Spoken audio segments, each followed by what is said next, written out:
Bonjour tout le monde. Aujourd'hui, je vais parler des émotions. Je vais parler de comment est-ce qu'on peut réguler nos émotions pour être capable de retrouver notre focus, être capable de retrouver notre rythme quand on est en match, quand on est en compétition, même quand on est à l'entraînement, en pratique, ça va nous arriver de vivre des émotions. Puis dans ces moments-là, des fois, notre performance va diminuer, on va moins bien progresser, on va penser moins clairement. Comment est-ce qu'on pourrait réguler nos émotions pour être capable de revenir rapidement à l'entraînement, être capable de retrouver notre concentration, puis retrouver une bonne performance pour être capable de retrouver notre rythme en compétition ou en match? Premièrement, on va souvent entendre les mots sentiments et émotions. On va les utiliser de manière interchangeable. Des fois, on va dire sentiment, des fois, on va dire émotion. Est-ce qu'il y a une différence entre les deux? Bien, il semblerait que oui. L'émotion, c'est spontané. Ça va arriver d'un coup, puis ça va monter, puis des fois, ça va provoquer des réactions physiologiques. Hein, ça se peut qu'à certains moments, si j'ai peur, ben, mon rythme cardiaque va s'accélérer. Si je suis en colère, il est possible que je devienne les joues rouges, donc je commence à avoir de la chaleur dans mon corps. Il va y avoir une réaction physiologique et l'émotion, ça ne dure pas longtemps. Ça arrive spontanément et ça a une fin rapide. Le sentiment, c'est l'inverse. Le sentiment, il va durer plus longtemps dans le temps. Donc, ça va durer dans une période. Et le sentiment, il peut devenir, j'en ai parlé dans quelques vidéos précédentes que je vais mettre juste en haut, le sentiment peut devenir une zone de confort émotionnel, peut devenir une ligne de base. C'est-à-dire que notre corps s'habitue à vivre ce sentiment-là, puis il le reproduit régulièrement dans des situations semblables. Donc, si par exemple, j'ai tendance à être très stressée quand je fais des simulations de compétition ou des simulations de match dans des moments importants, même si c'est en pratique, il est possible qu'à chaque fois que je revive le même genre de situation, des simulations de match, de compétition ou même dans les vraies compétitions, je vais revivre le sentiment d'insécurité, revivre le stress. Puis je ne saurais même pas pourquoi, mais mon corps va, même quand j'y pense, quand je pense à la simulation de compétition ou au match qui s'en vient, il est possible que je ressente déjà mon sentiment, que je me sente insécure, par exemple, ou que je me sente stressée. Donc, je vais le revivre constamment et ça va devenir comme une habitude physiologique. Et des fois, je peux avoir l'impression que j'ai pas beaucoup de contrôle. C'est comme si ça me tombait dessus. Maintenant, qu'est-ce qu'on peut faire avec les émotions et les sentiments? Une émotion, comme c'est spontané, ça arrive comme ça, puis ça ne dure pas longtemps. Si on veut que ça ne dure pas longtemps, on veut l'exprimer. C'est la façon de la faire circuler, parce que sinon, elle va bloquer dans notre corps. Vous avez certainement déjà vécu la sensation d'avoir un point dans la poitrine, par exemple, vous sentez que c'est serré, ou au niveau de la gorge, des fois. Même des fois, quand on vit certaines émotions, il est possible qu'on ait de la difficulté à bien parler. Hein. Des fois, on va peut-être même tousser. On va avoir de la difficulté à bien parler parce que c'est pris dans la gorge. Donc, les émotions, ça circule dans le corps. Et quand on s'empêche de les exprimer, ça bloque. Et quand ça bloque, c'est là que ça peut se perpétuer puis ça peut durer plus longtemps. Mais si on la laisse circuler, si on la laisse sortir, si on l'exprime, on va être capable de...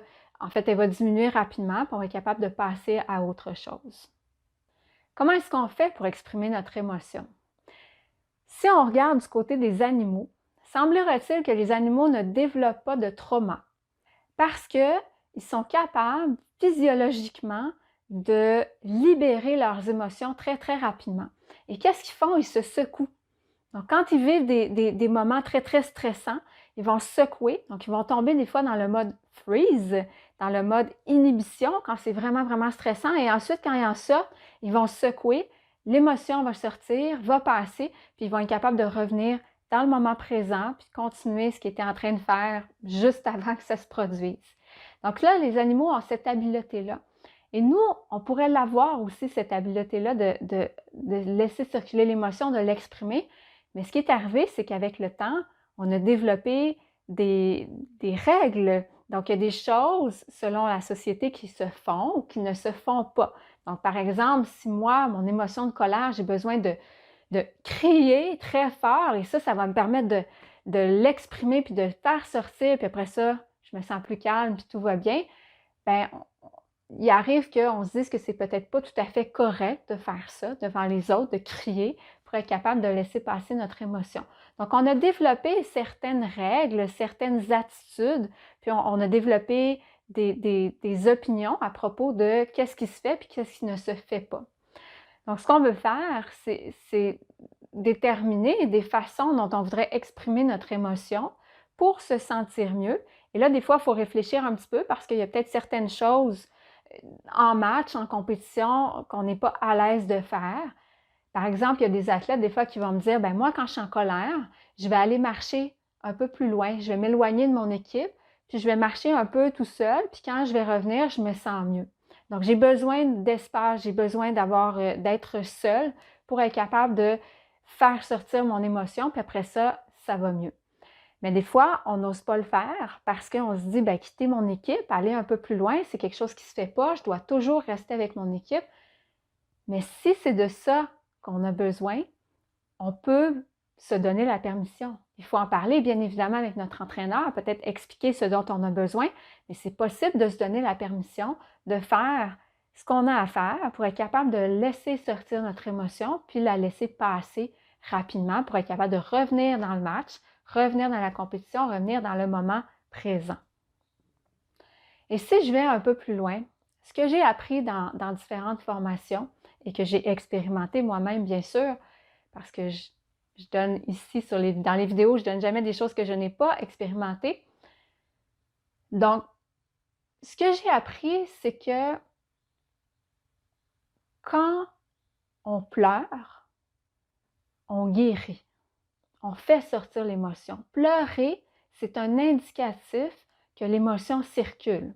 Et vous avez certainement déjà remarqué, si vous avez déjà pleuré, vous avez certainement déjà remarqué qu'après avoir pleuré, on a souvent un sentiment de calme. On se sent apaisé. Ça, c'est parce que l'émotion est sortie. Donc, vous pouvez essayer de voir des fois où se situe l'émotion dans votre corps. Tantôt, j'ai parlé de la poitrine, j'ai parlé de la gorge. Vous pouvez voir où est-ce que ça se situe, puis vous pouvez le laisser sortir. Mais j'ai remarqué par expérience que quand, personnellement, des fois, il y a des journées où je me sens pas bien, je vis quelque chose, mais je ne sais pas exactement d'où ça vient, je ne sais pas pourquoi je vis cette émotion-là. Mais si je creuse un petit peu, si je prends vraiment le temps de commencer à me parler ou à essayer d'expliquer qu'est-ce qui se passe à l'intérieur de moi, il arrive un moment, des fois, surtout quand je le fais avec quelqu'un, quand quelqu'un m'écoute, c'est encore plus facile, puis que j'explique ce qui ne va pas. Donc, en tant qu'athlète, vous pouvez le faire avec votre entraîneur, à un moment donné, commencer à vous expliquer. Et il y a un moment, généralement, où quand je m'explique, il y a un moment où je commence à pleurer. La première fois, peut-être que je suis en colère au début, donc je suis en colère, j'explique ce qui ne va pas, je lance ce que j'ai à lancer, je m'exprime. Et généralement, avec le temps, c'est comme si c'était des couches d'oignons. Il y a une couche qui s'en va, puis il y a une autre couche qui s'en va, puis là, finalement, je vais un petit peu plus loin, puis là, je vais un petit peu plus loin dans mon émotion, et finalement, je finis par trouver ce qui ne va vraiment pas, parce que des fois, ce n'est pas nécessairement la première chose qu'on a en tête qui ne va pas. Généralement, ça va plus loin que ça, donc il faut creuser. Et quand j'arrive au cœur du problème, ça sort et je me mets à pleurer. Et ça, c'est un signe de guérison. C'est signe qu'on l'a trouvé, l'émotion. On l'a trouvé dans le corps, puis on a réussi à ouvrir la porte pour la faire sortir. Puis il y aurait différents types de pleurs, en fait. Si vous voulez identifier, des fois, moi je trouve ça intéressant. En Ayurveda, j'ai appris ça. Je vais vous le montrer dans un livre ici. Je vais vous mettre l'image aussi parce que peut-être que vous ne verrez pas très bien. Donc, vous voyez, il y a un œil ici, puis il y a des pleurs. Ça ici, c'est le nez. Donc, il y a des pleurs à l'intérieur de l'œil, au milieu de l'œil et à l'extérieur de l'œil. Et quand c'est vers le milieu, quand les larmes sortent de l'intérieur de l'œil, en Ayurveda, c'est le dosha Vata, donc c'est lié à la peur, à l'anxiété, au stress. Donc, c'est des larmes de stress. Quand la larme coule du milieu des yeux, c'est des larmes de colère. C'est lié à Pitta. Et ces larmes-là vont être plus chaudes, vont être plus salées aussi, peut-être même un peu épicées. Quand c'est des larmes à l'intérieur, c'est des larmes qui vont être plus froides et qui vont être plus amères. Et quand ça sort à l'extérieur de l'œil, c'est des larmes kapha dans les doshas en Ayurveda et c'est lié à la tristesse. c'est vraiment une tristesse profonde. Tandis qu'ici, c'est des larmes de frustration, puis ici, c'est des larmes de stress. Donc, vous pouvez voir selon où ça sort de vos yeux, vous regarderez ça la prochaine fois que ça vous arrivera de pleurer, vous pouvez savoir c'est quoi l'émotion. Ah, là, je suis vraiment en colère. Parce que on n'est pas toujours capable d'identifier c'est quoi notre émotion. Donc, ici, ça va être plus la peur, ici, ça va être plus la colère, et ici, ça va être plus la tristesse. Et j'ai lu un livre aussi, j'ai lu ça je l'ai lu aux gens dans ma formation en fin de semaine dernière par rapport aux émotions. C'est un livre avec des petites histoires soufis. Je pense que je vous en ai déjà parlé dans une vidéo antérieure.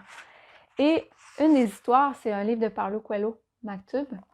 Et une des histoires, c'est une demi-page, c'est à propos des émotions. Et ça dit, le maître dit, si vous devez pleurer, pleurez comme un enfant. Vous avez été enfant autrefois, et pleurer est l'une des premières choses que vous avez apprises. Et puis, cela fait partie de la vie. N'oubliez jamais que vous êtes libre et qu'il n'est pas honteux de manifester vos émotions. Criez, sanglotez aussi bruyamment que vous le souhaitez, car c'est ainsi que pleurent les enfants, et ils savent comment soulager rapidement leur cœur. Avez-vous déjà remarqué comment les enfants s'arrêtent de pleurer? Quelque chose les distrait, attire leur attention vers une nouvelle aventure. Les enfants cessent de pleurer rapidement. Et c'est ce qui vous arrivera, mais seulement si vous pleurez comme pleure un enfant. Je pense que ça exprime bien comment est-ce qu'on peut exprimer spontanément nos émotions. Donc, ce que je vous invite à faire, c'est de trouver vos façons à vous. Est-ce que c'est de parler à quelqu'un? Est-ce que c'est simplement de vous isoler un petit peu? Est-ce que c'est de bouger puis de vous secouer comme les animaux le font? Est-ce que, il y a des enfants des fois qui vont qui vont se coucher sur le dos puis qui vont bouger.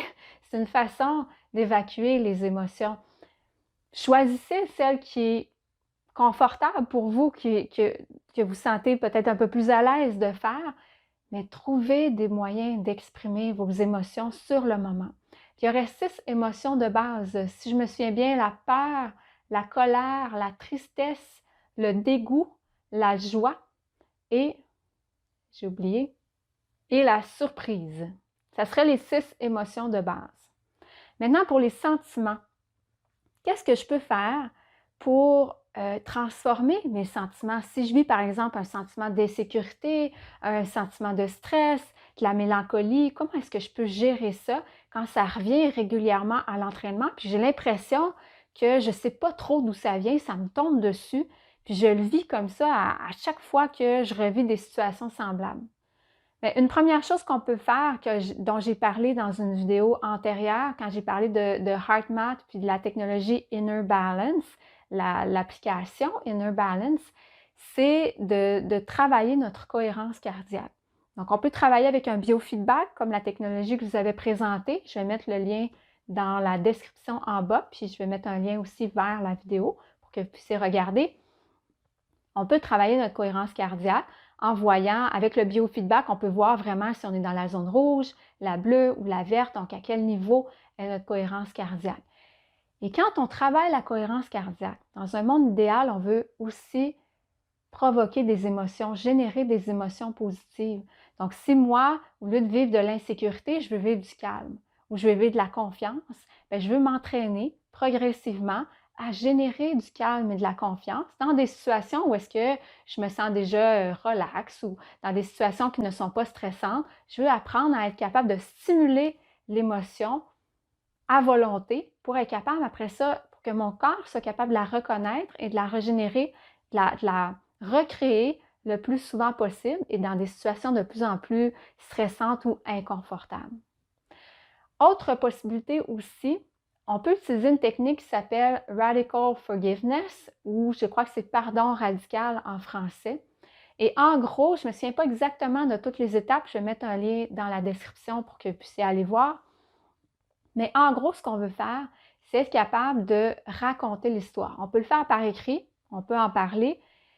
Quand il y a quelque chose qui ne va pas, quand il y a quelque chose qui nous dérange, ou si la compétition nous stresse, ou l'entraînement, s'il y a des moments dans l'entraînement où est-ce qu'on n'est pas bien ou qui nous crée de la colère, on veut se permettre de l'écrire, d'écrire tout ce qui se passe, tout ce qui nous dérange sans se censurer. On veut tout écrire. Donc, peu importe si On ne peut pas se dire que c'est pas bien ou qu'on n'a pas le droit. On l'écrit, on se libère de ça, on le sort de nous. Donc, on dit tout ce qui ne va pas, tout ce qui nous dérange. Étape suivante, une fois que j'ai tout sorti sans censurer rien, que je me suis permis de tout écrire, tout dire, tout sortir de moi, ce qui me dérange, maintenant, je veux commencer à essayer de voir comment est-ce que je pourrais voir la situation différemment. Quelle perspective est-ce que je pourrais adopter? Puis une chose que j'aime faire pour être capable d'adopter une nouvelle perspective, c'est que les gens autour de nous, on peut avoir des coéquipiers, des coéquipières, d'autres entraîneurs, s'il y a des entraîneurs qui écoutent, qui vont réagir différemment, qui vont pas réagir de la même façon que nous face à des situations semblables. Donc, si moi, je vis du stress par rapport à la compétition ou au match, il y a d'autres joueurs qui ne vivent absolument pas de stress, qui vivent de l'excitation et c'est très, très positif quand un match s'en vient. Donc, ce que je peux faire, c'est me mettre à la place de ces athlètes-là, de ces joueurs-là, de d'autres entraîneurs, des gens qui voient les choses différemment. Je me mets à leur place et j'essaie de voir qu'est-ce qu'ils voient. Comment est-ce qu'ils ressentent les choses? C'est quoi leur perspective? J'essaie d'adopter, de voir comment est-ce que je pourrais me sentir si j'adoptais une perspective différente. Qu'est-ce que je pourrais me dire dans ma tête? Qu'est-ce qu'ils se disent, ces gens-là, dans leur tête, quand ils vivent ces situations-là? Et souvent, on les entend. Souvent, on va entendre d'autres athlètes parler de la compétition qui s'en vient. J'ai hâte, ça va être le fun, ça va être plaisant. Donc, on va souvent entendre toutes sortes de commentaires qui vont peut-être être différents de nos commentaires à nous. On veut s'en inspirer pour être capable de voir comment est-ce que je pourrais adopter une nouvelle perspective face à la situation. Et tranquillement, je commence à modifier des comportements, en plus de modifier mes ressentis, puis modifier mon sentiment, mon émotion. Dans ce cas-ci, ce serait plus mon sentiment parce que c'est à plus long terme. Donc, j'utilise des techniques pour entraîner ma cohérence cardiaque, pour transformer mon sentiment progressivement. Et en même temps, je travaille sur ma perspective. Je laisse sortir tout ce qui me dérange, tout ce qui me fait peur, tout ce qui me stresse, tout ce qui me fâche, tout ce qui me rend triste. Je l'écris, je le sors de moi. Et ensuite, tranquillement, je commence à adopter une nouvelle perspective face à la situation. Et avec le temps, avec de l'entraînement aussi, ça prend quand même un certain engagement pour faire ça parce que quand c'est un sentiment, ça fait longtemps que ça dure. C'est sur une période. Donc, ça veut dire que je l'ai entraîné, ce sentiment-là. Maintenant, qu'est-ce que je vais faire? Je vais le désentraîner puis le transformer en quelque chose qui va être pour moi beaucoup plus positif et énergisant. Alors voilà, j'espère que mes conseils te sont utiles. Si oui, aime la vidéo, partage, abonne-toi à la chaîne. Tu peux cliquer sur la petite cloche de notification pour recevoir les vidéos en temps réel. Si tu es entraîneur et que tu n'as pas encore fait la formation gratuite, mon webinaire gratuit dans lequel je vais présenter le modèle des 3 états d'esprit en sport et j'introduis aussi le programme de préparation mentale de la tactique samouraï, tu peux t'inscrire, c'est gratuit, le lien est en bas dans la description. Sur ce, je te souhaite un bon entraînement, un bon coaching et à bientôt.